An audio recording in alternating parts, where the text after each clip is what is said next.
This is research in the SEA. My name is the Honorable Lady Eleanor Cleavely. Mundanely, I'm a high school English teacher. I also teach college, Composition 1 and 2, and I'm also a PhD doctoral student in medieval literature. I don't obviously have enough to do in my life. So what I'm going to talk to you guys about today is I'm going to talk to you about doing research in the SEA. Oftentimes people see research as something to be afraid of, and it's actually not a scary thing at all. And it's not that much different than what you did in high school, even if you graduated high school 25, 35, 40 years ago. So there's just a few minor changes. And so this presentation will talk about how to do a research type paper in the SEA. So let's go ahead and get started. So first thing I want to talk about are the types of research. There are several types of research. Whenever we talk about a research paper, that's like saying I do woodworking. There's tons of types of woodworking. There's tons of types of research papers. So before I talk about that, I want to talk about how to start. You want to consider, first of all, what are you interested in? What are you passionate about? What really kind of revs your engine? Because you want to choose something that you are passionate about. You're going to be reading a whole bunch of books about this stuff. You're going to be writing down notes. You're going to be maybe creating something. And so you want to choose something that you are interested in. The second thing is you want to make sure that you are choosing something that lies within SCA period. When I started in the SCA 20 years ago, it was between 600 and 1600 AD. Now it's kind of gone to anything that is pre-17th century. And so it's not so Eurocentric anymore. So you can research pretty much anything that any culture was doing pre-17th century. So there's lots of stuff out there that you can do that hasn't even been touched yet as far as research. You also want to consider whether you plan to create a physical item, whether you're going to do a performance or you're simply writing just to write. For me, whenever I do research papers, I tend to focus on literature during SCA period, specifically the literature of 14th century England.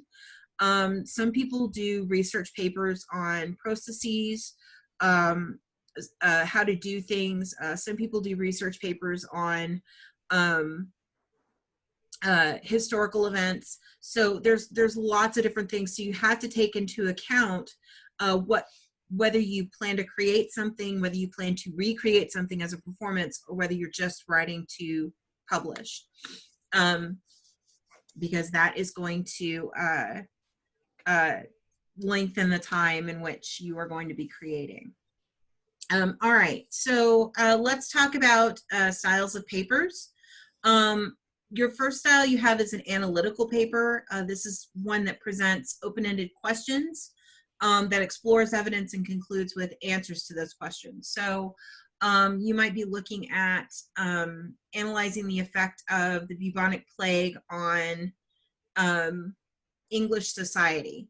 The bubonic plague the Black Death had a huge impact because almost half of the world population, or the European population, perished during the Black Death. And so you had power structures that changed because, you know, all the rich people died, and so the poor people kind of moved up into the rich people's places, and now you have this whole power dynamic that has changed. So you might want to analyze that. You might want to analyze how that would affect, say, somebody who is your persona. How would that affect my persona? You could also look at a persuasive paper. This is where you come up with a thesis. You argue a specific premise, and then the body of your paper provides support for that premise. So, for example, you may argue that you know, William Shakespeare isn't William Shakespeare. He's instead Edward de Vere, the, you know, Earl of Oxford. And so you would argue and say, you know, this is my position. Here's my evidence to support that. All right. So oftentimes people get persuasive and analytical mixed up. You do make an argument in analytical. However, your questions are more open-ended. Persuasive tends to be more closed-ended. And so you want to also consider, once you've chosen whether you're doing analytical or persuasive, that's going to determine whether you're going to write an argumentative, a how-to, or an expository historical. So if you're doing persuasive, it's obviously going to be an argumentative paper. If you're doing analytical, you could do a historical, expository, a how-to, instructional. You could even do an argumentative with your analytical paper as well. So argumentative, you're attempting to convince someone, you establish a premise, you draw conclusions from that premise. Your how-to instructional, oftentimes people get how-to instructional research papers mixed up with regular documentation for a display item. They aren't really the same thing. Your documentation paper tends to have fewer sources, fewer, it has more pictures, less text. With the how-to instructional research paper, you're going to have more text than pictures. And then there's a specific way you can set that up. If you're looking for a class on a how-to instructional paper, I'm happy to teach that at some point. But that's your basic, you know, oh, I found this really cool Bliot pattern that nobody has ever seen before. Here's how it was constructed in period. Here's how I recreated it. Your historical expository, that gives a detailed discussion of historical subjects, which is really important. Oftentimes, whenever we talk about research papers, we focus more on the how-to instructional and less on the historical and the argumentative. These papers are important in arts and science, in the arts and sciences community, as well as the SEA in general, because we are a historical recreation society. Examining the historical aspects of our society and our personas is just as important as a how-to paper on how I made this bench. So as a researcher, as somebody who was a research apprentice, who's moving into being a research laurel, this is definitely something I have a passion for. So I tend to make that argument. So, all right. So any questions on the types of papers? Is everybody doing all right?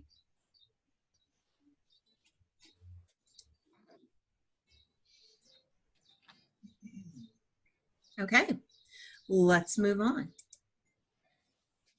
So let's talk about sources. Sources are really, really important because if you don't have any sources, you have nothing to back up your claim.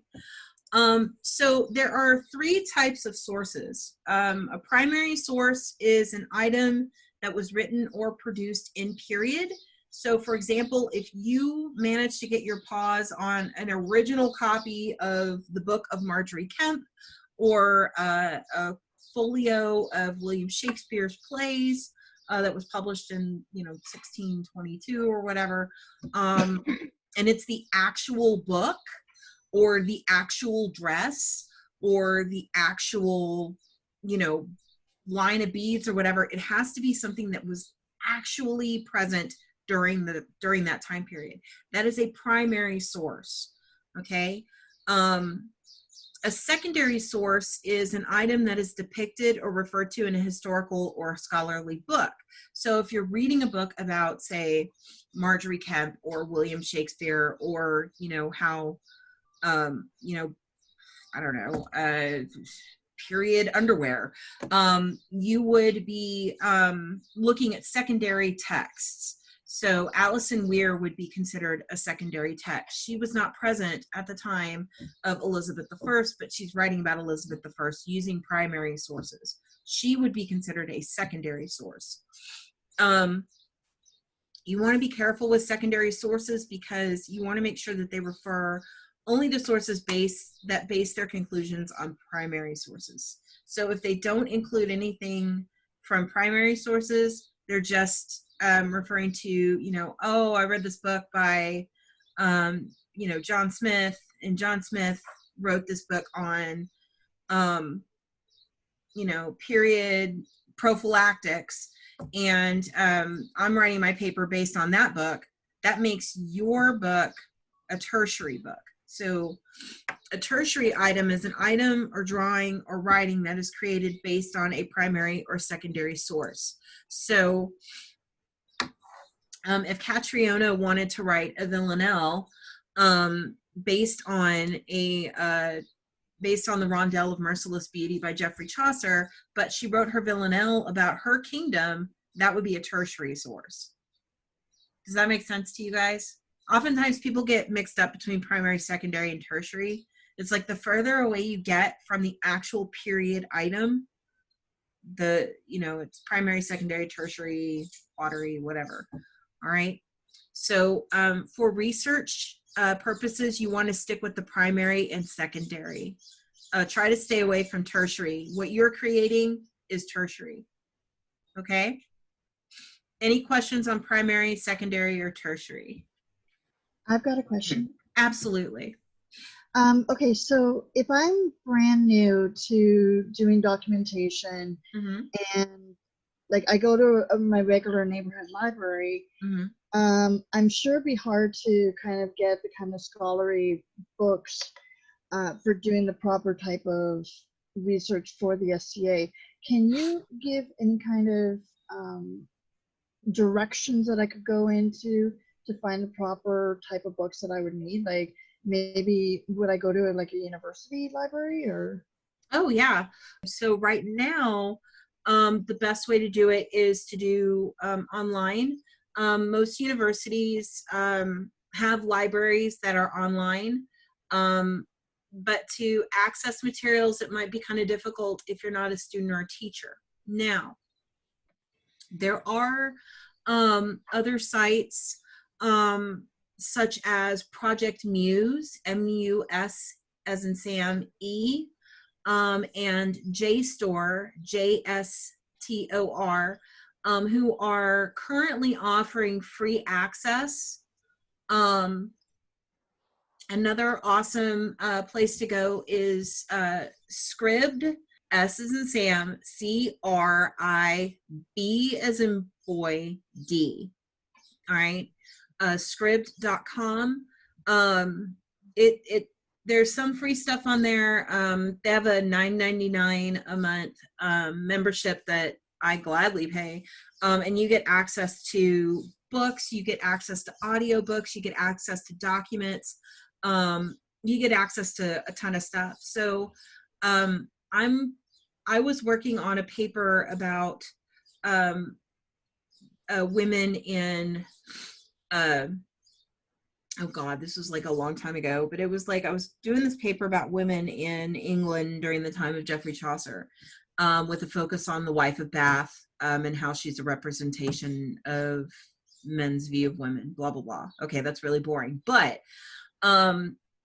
what I did was I went to my local library, which was open at the time. They had nothing. I went to my community college library. There was nothing.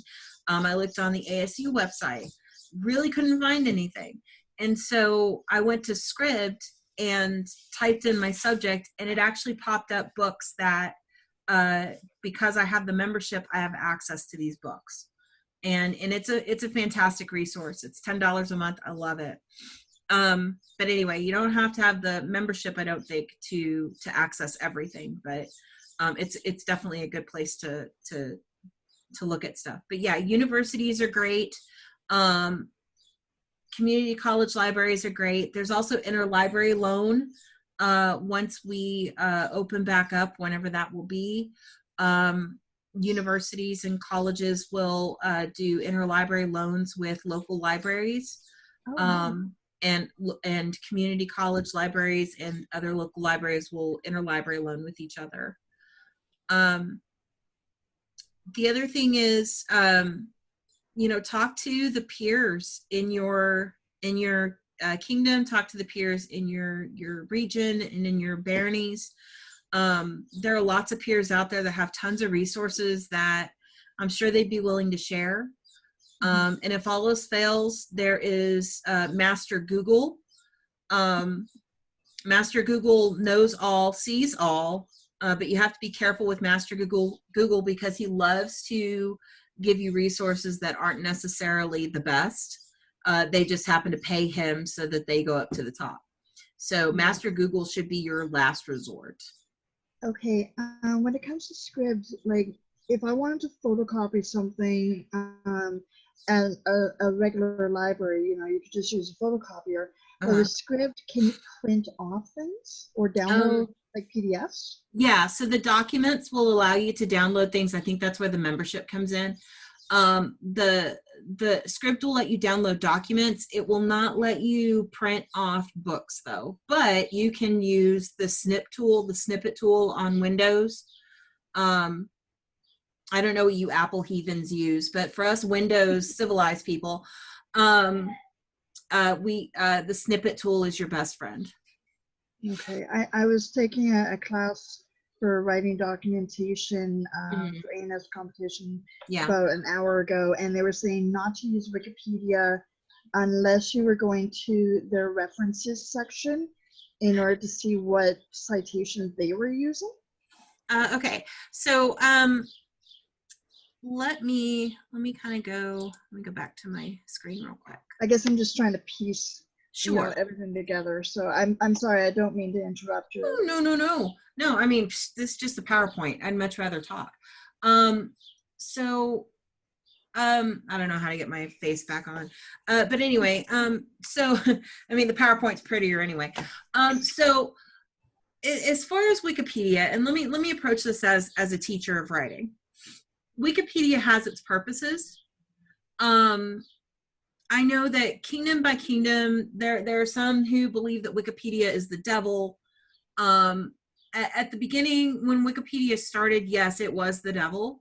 Like you could go in and change whatever you wanted to change. It wasn't sourced, all sorts of stuff.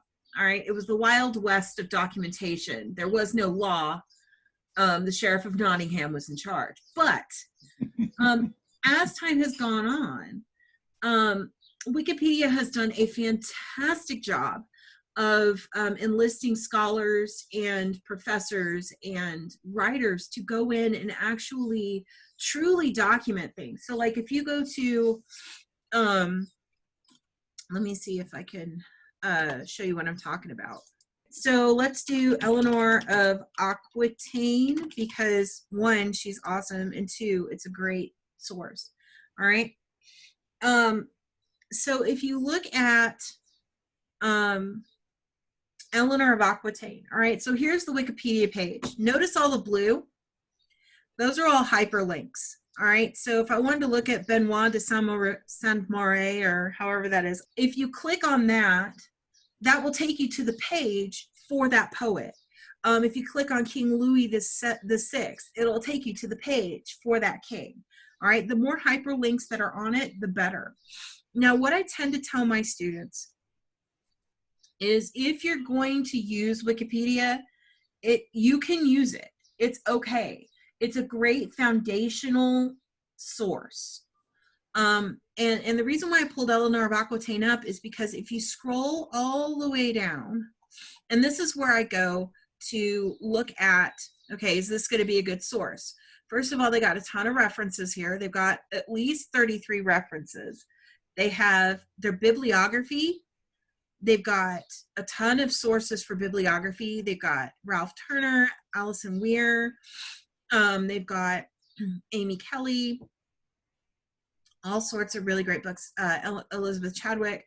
And then they have further reading, and then they have external links. So this is a lot of sources. Like if you think about a research paper in the SCA, most people will have this many sources, and that's considered a lot. All right.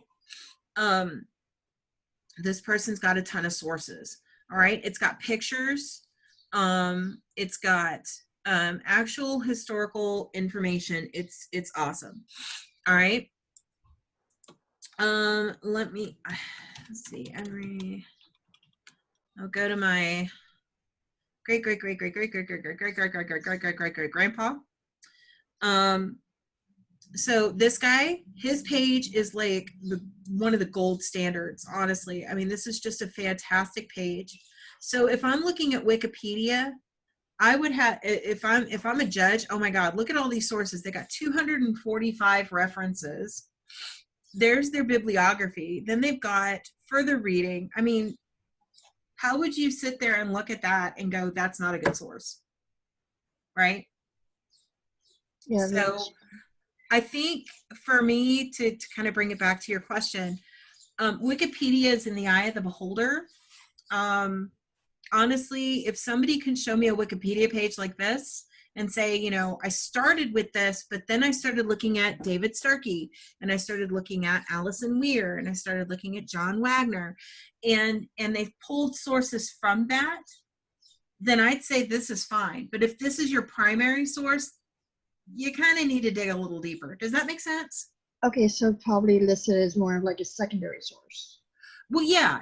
This is a secondary source because this obviously wasn't around when Henry was around, when he was alive. Right. Okay. Right. So this is a great secondary, even tertiary source, depending on how you decide to cite it. Mm-hmm.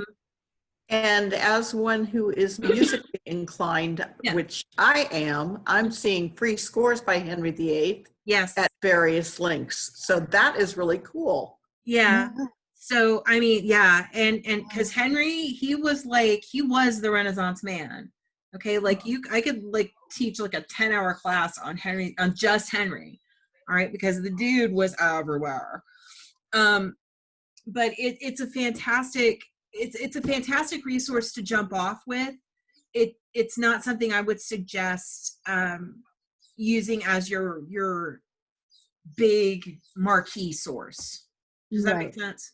Oh yeah, definitely. And thank you very, very much. Oh, it's my pleasure. All right. So I would say, as far as like the biggest questions that I get, especially from people who are writing in the SEA, because a lot of people writing in the SEA, they haven't been writing, or they haven't written a research paper in forever, right? Or they struggled to write, or, you know, not a whole lot of people are, you know, they're writing research papers all the time. So one of the biggest questions I get is, how many sources do I need? Well, that depends. You need as many as you need. And I know that sounds kind of like, you know, you know you're done when you're done. And that's kind of flippant, and I'm sorry, but honestly, it really does depend on what you want to accomplish. For me, I would suggest, I would suggest at a minimum, if you're doing a 5 to 7 page research paper, which is a good size research paper for entering into the writing category for your Kingdom A&S, I would say between 7 and 10 sources overall. Okay. Because you want to have varying sources within that paper. So that gives you about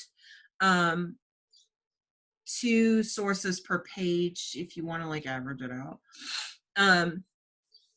But yeah, you can always use more sources, but the more sources you have, the harder it's going to be to juggle it all. So I would say between 7 and 10 sources for a 5 to 7 page paper. All right. Now that's not for documentation. Documentation is something totally different.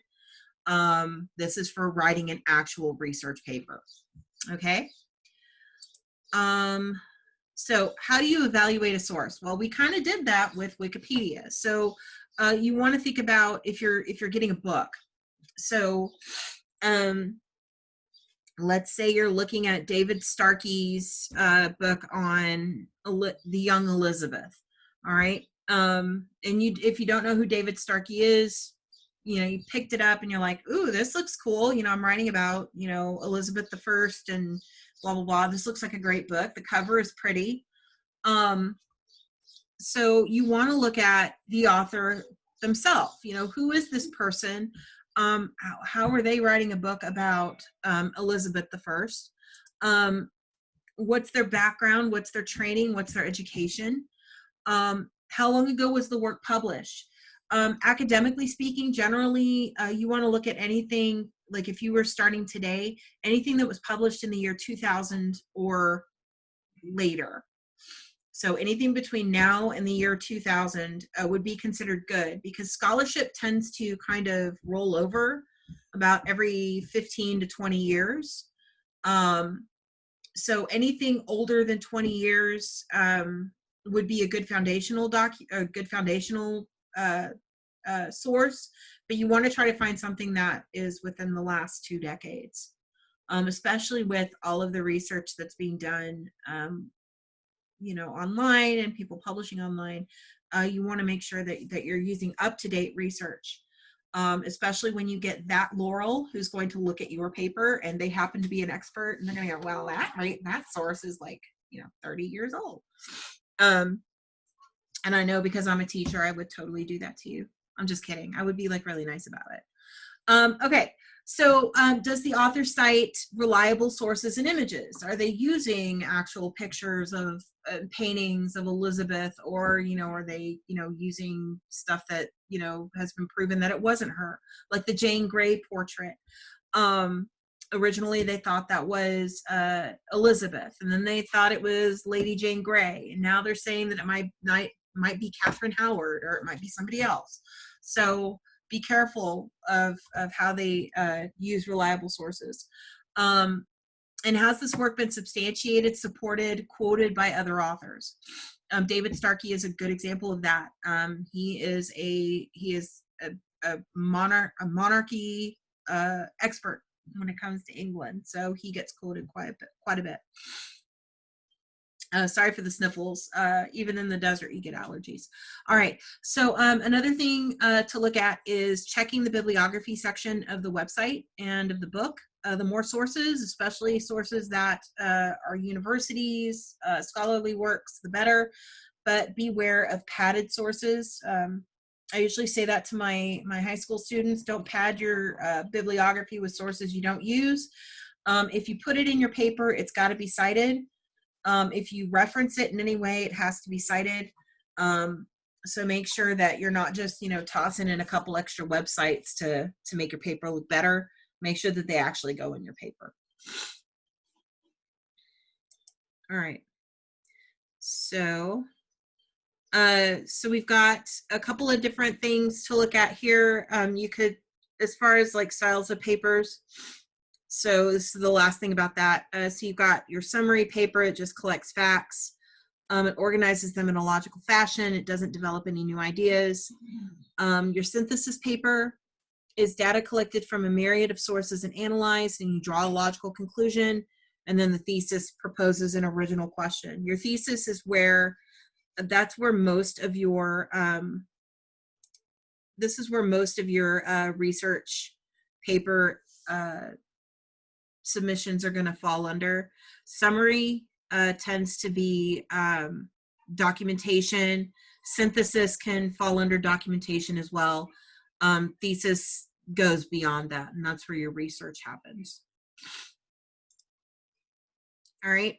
Again, documentation. These are some common misconceptions. This is what I've heard in my last 20 years of doing this. Documentation is just, your research paper is documentation. Your documentation is a research paper. No. Documentation covers the 5 W's: who, what, when, where, why, and how. Research papers go deeper than that. Some people say, well, you have to have an English degree or a history degree or, insert degree here to write a paper. No, anybody can write a research paper. Anybody. Doesn't matter how long you've been out of school. Doesn't matter if you never went to college. Doesn't matter if you were an AP student. Doesn't matter if you were the valedictorian or last in your class. Anybody can write a research paper. It just takes practice, just like any other art. And that's how I want people to approach research, is that this is art. This is an artistic medium. Writing is an artistic medium. It's no different than bardic or, shoemaking or, making period cupcakes. Although, period cupcakes are way more delicious than a research paper. All right. Do you have to be a Laurel to write a research paper? Absolutely not. And don't let anybody tell you that. You don't have to be an apprentice. You don't have to be a protege. You don't have to be a squire. You don't have to be a provost. You don't have to be a knight. You don't have to be a pelican. You don't have to be a laurel. You don't have to be a king, queen, duke, duchess. It does not matter. This could be your second day in the SCA, and you could write a research paper. Okay? So please don't let anybody tell you that you can't write a research paper, because yes, you can. So let's talk about the process. Let's get to the meat. So first things first, you want to choose a topic. You want to choose a topic. All right, start reading. You know, now, do you have to sit down and read every book cover to cover? No. If you're looking at midwifery in medieval England, all right, or medieval France, you know, how did they deliver babies in medieval France? You could find books on that. There's books on everything. All right. You can find papers on everything. All right. Skim it. Skim the first couple of pages, look in the back, look in the index. You know, you don't have to read a book cover to cover. Find what you need, dig out that nugget, move on. All right. Narrow your subject. So you might talk about childbirth in the Middle Ages, and then talk about childbirth in medieval France, and then talk about childbirth in Aquitaine. So how would they have delivered a baby in 1350 in the province, or in the Duchy of Aquitaine? You would think that that would be obscure. Trust me, as a college student, nothing is obscure. Somebody has researched that at some point. Or if they haven't, guess what? You get to be the first one. Have fun. Blaze that trail. All right. So, and then you want to start developing your thesis statement. All right. What is your thesis statement going to be? How do you want to approach it? Then you want to compile your bibliography, your list of sources. You want to develop a preliminary outline. What are you going to talk about first? You're going to talk about materials, and then talk about the process, and then talk about how a woman recovers from childbirth. How are you going to take your reader from point A to point B to point C? All right, that's what your outline is for. Then you want to evaluate your source material, and you want to be very careful here. All right. Academic plagiarism is a real thing. People will steal other people's information online. They will literally just change the name and submit it as their own. It's no different than me saying, well, I'm Mistress Ari. You know, that would be, that's stealing somebody's identity. It's the same thing with plagiarism. All right. So you want to make sure that you keep track of where you're getting this information. Then once you get all your sources, you get all your notes, you got your outline, you're ready to write, sit down, write it quick and dirty. Doesn't have to be perfect the first time. All right. Then have somebody read it, and have somebody that you know is going to be honest with you read it. If you trust this person to tell you that your work is crap, that is the person that needs to read your paper. We need somebody to tell us honestly, hey, this flows well, but you need to fix this part. Make sure that you're proofreading for spelling, punctuation, and grammar, and make any edits as needed. All right. Whenever you submit your paper for publication into Tournaments Illuminated, Complete Anachronist, Kingdom A&S, Baronial A&S, publishing it on your website, you want to make sure that it's free of spelling, punctuation, grammar errors. Make sure that it's cited properly, because, again, you never know who's going to read it. Questions? I know you have them, because I zoomed through this class and I have 8 minutes remaining. As a curator, I will attest that we really love it when people reach out to us and ask about stuff, and I mean, that's kind of our passion. Contact, history museums and see if they have information. Art schools are good at universities. Art departments are really great places. History departments are really great places. For some people, whenever they research their art, they have a really easy time. Some people, it just takes longer, and you just got to keep digging. This has been incredible. Thank you so much for all of your help. And oh, no problem.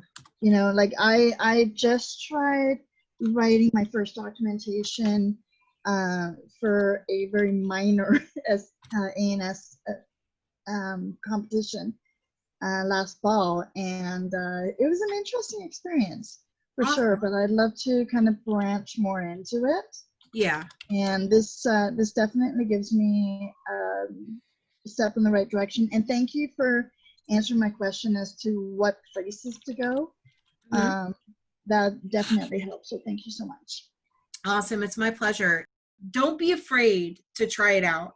A lot of people are afraid of writing a paper. Don't be afraid to do that, because I mean it's a little used category in arts and sciences, and those of us who compete, we're becoming a little too comfortable competing against ourselves. So enter your papers.